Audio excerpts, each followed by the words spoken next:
Working with individuals who have disabilities can create some unique challenges for real estate licensees.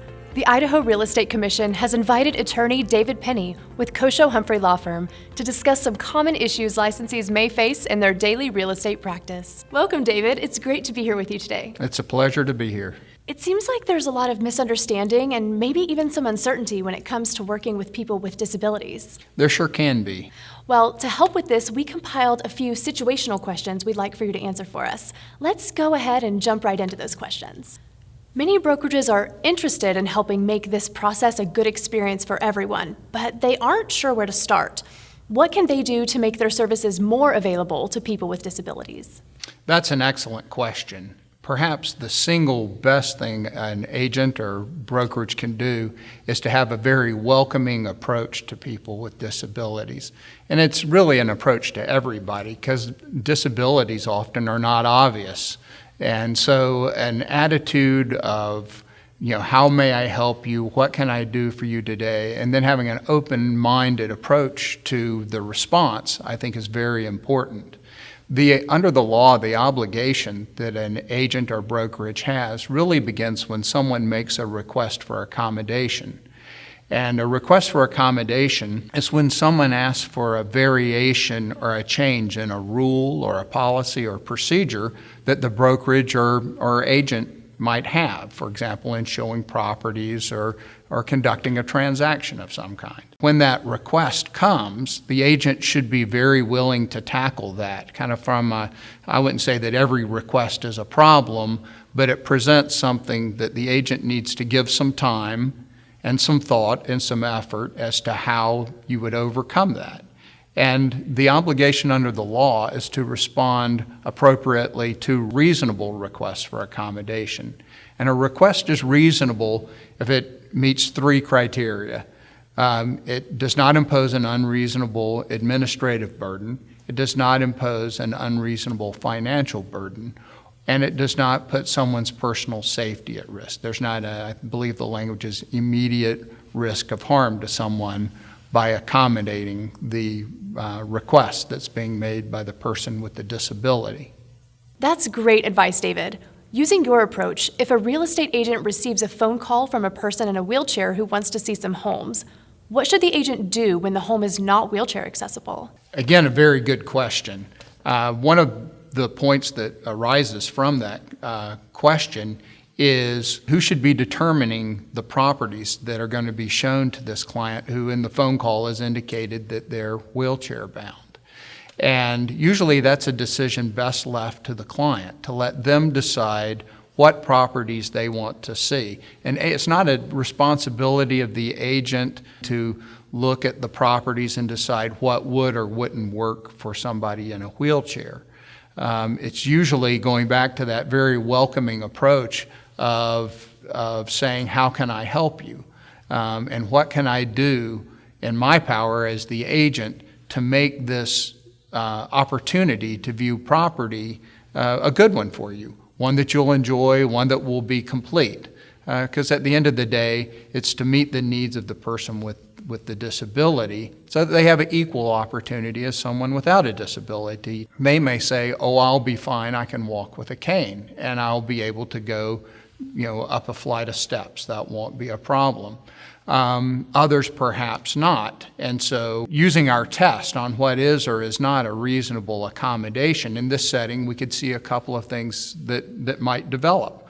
One of them, the client might say, well, my expectation is that you'll take my wheelchair to the top of the steps and then you'll carry me up and put me in the wheelchair.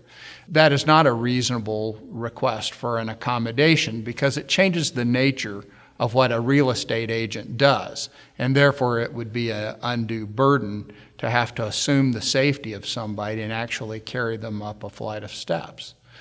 Another alternative, though, maybe the person says, well, I've got my cane, I can go around on a limited basis, all I will need is for you to just offer me a stabilizing arm so that I have 2 points, one my cane and two your arm, and we'll be fine. An agent might say, well, that is a reasonable request. I'd be more than glad to do that. I do it with my grandmother all the time. And so they're very comfortable doing that to help them view a house where there might be accessibility challenges. In some situations, an alternative may be to videotape the inside of the house or the parts that are not accessible to the person in the wheelchair, so that they can look at them and see them. And of course, we all know today with our cell phones, you can shoot a pretty decent video that the person could then see. Simply because a house isn't accessible at the time they view it doesn't mean that they can't come back later if they purchase the house and modify it with lifts and ramps and various things so that the house may be their dream home after they're through modifying it. So regarding what you said earlier about a reasonable or unreasonable request, who makes that decision? Is it the agent? Well, yeah, it's the agent trying to decide, is this something that presents an undue burden, for example, or something that is a reasonable request. Just because a request requires more time or more effort or a de minimis expense doesn't necessarily make it unreasonable. It's when they're undue. For example, carrying somebody, that would be an undue burden. When it's a personal strain, places the agent perhaps at risk of injury, assuming a tremendous liability, trying to carry somebody, that would be unreasonable. And so it really is going to be a case-by-case assessment by the agent. The key for the agent is to try and help solve the circumstance, to knock down the barrier or minimize the barrier created by the disability. Okay, so let's say, for example, that a deaf couple comes into a real estate office looking for a home. Is the agent required to hire someone to assist with sign language? Well, we go back to that same approach that we had talked about before. The person who is deaf often would make a request for accommodation of some kind to help overcome the barrier that they might have. So the agent then has to make some decisions. What would be a reasonable approach to overcome that barrier? One of the factors certainly that would be considered is what is the cost of having the person who can assist with, for example, sign language. Another question is, well, what else could be done as opposed to having someone come in and actually help reduce the barrier that's created by the disability? For example, someone who is deaf can use visual means such as a shared computer screen or something in writing or photographs, that type of information, to be able to learn about a property or view a property.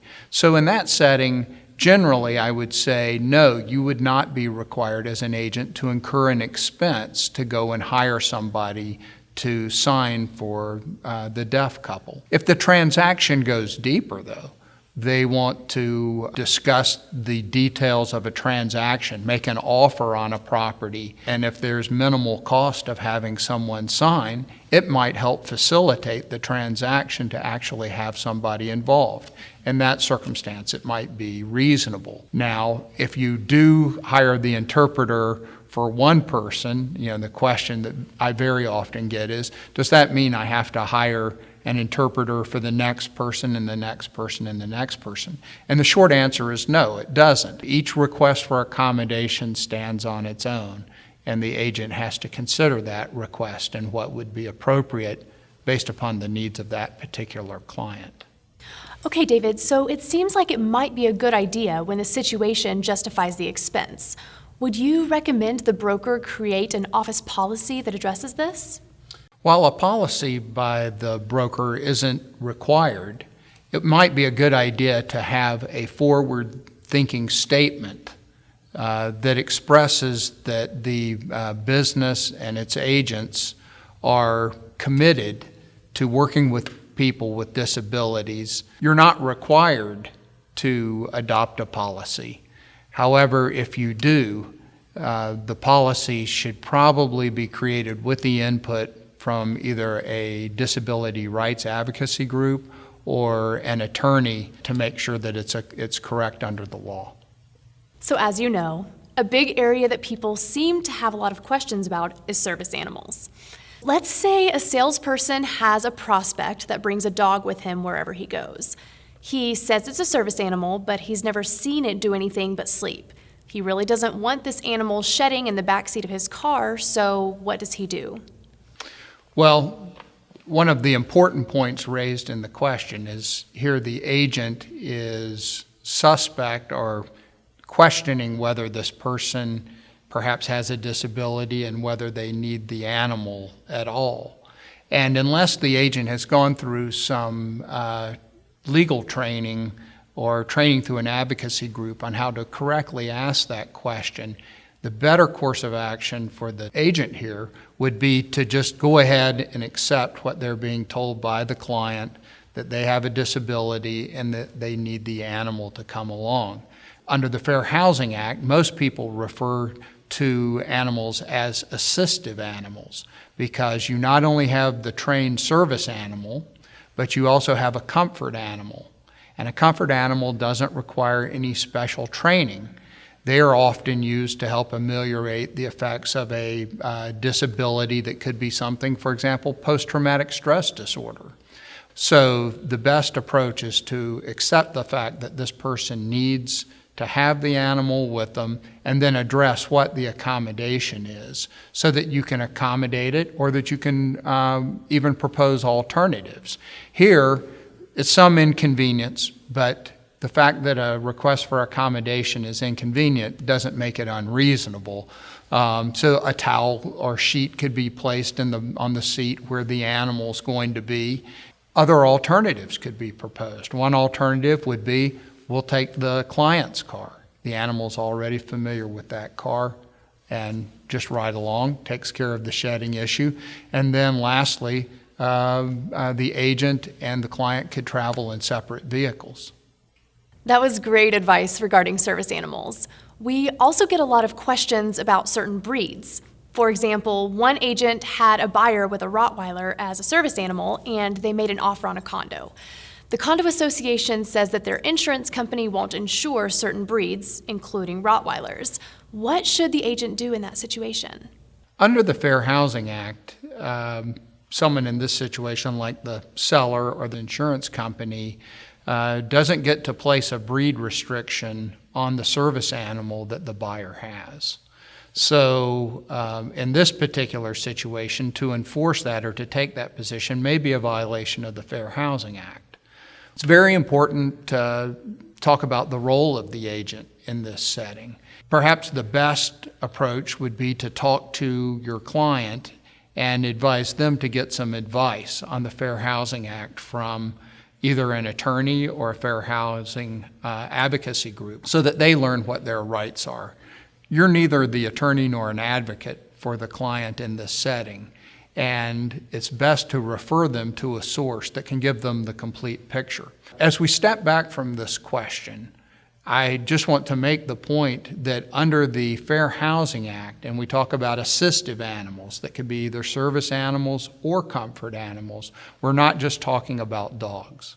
Those animals can be a wide range, and someone, whether they're a seller or an agent, cannot discriminate against a person who has a disability that needs an animal that may be a reptile or a bird of some kind. Dogs are just perhaps the most common in what we see, but it's important to realize that that service animal, that comfort animal, that assistive animal can be something other than a dog.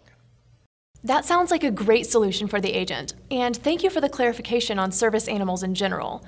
I'd like to switch gears now and end with a situation about marketing.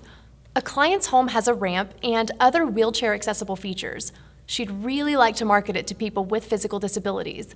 I know that the fair housing advertising requirements are pretty tough. Can the agent market the property that way?